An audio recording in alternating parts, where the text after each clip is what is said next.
I think நான் வந்து ஒரு 20-19 பண்ணியிருப்பேன்னு நினைக்கிறேன். ஸோ எனிஹவ் எல்லா படமும் சேர்த்து 25 படமாக ஆயிடுச்சு. ஆமாண்ணா. அந்த 25வது படம் வந்து உங்கள் படமாக இருக்கும்னு சொல்லிட்டு நான் கண்டிப்பாக கனவுல கூட நினச்சி பார்க்கல பிரபு.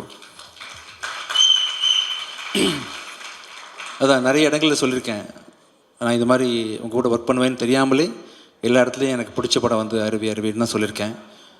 அந்த மலைப்பு போகாத அளவுக்கு வாழும் ஒரு ஒண்டர்ஃபுல்லாக பண்ணியிருந்தீங்க.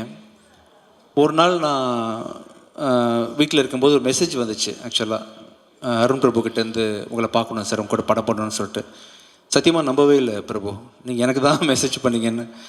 விஜய் தேவரகொண்டா சில இன்டர்வியூவில் சொல்லியிருக்காரு, மச்சான் வா படம் பண்ணலாம் அப்படின்னு கேட்கும்போது, இல்லை மச்சான் நான் வரேன் மச்சான்னு சொல்லியிருப்பீங்க. நீங்கள் தான் வந்து பிஸியாக இருக்கேன், இல்லை அந்த கதை மேட்ச் ஆகலைன்ற மாதிரி உங்கள் பதிலெலாம் சொல்லியிருக்கீங்க. ஒருவேளை விஜய் தேவரகொண்ட அவருக்கு போடுற மெசேஜ் எனக்கு தெரியாமல் போட்டிங்களோன்னு நினச்சி பார்த்தேன். அப்புறம் நீங்கள் நேரில் வந்து பார்க்கும்போது கூட நீங்கள் கதை சொன்ன விதம், பர்சனாலிட்டி எல்லாத்தையுமே வந்து ரொம்ப மலைச்சு தான் பார்த்துட்டு இருந்தேன்.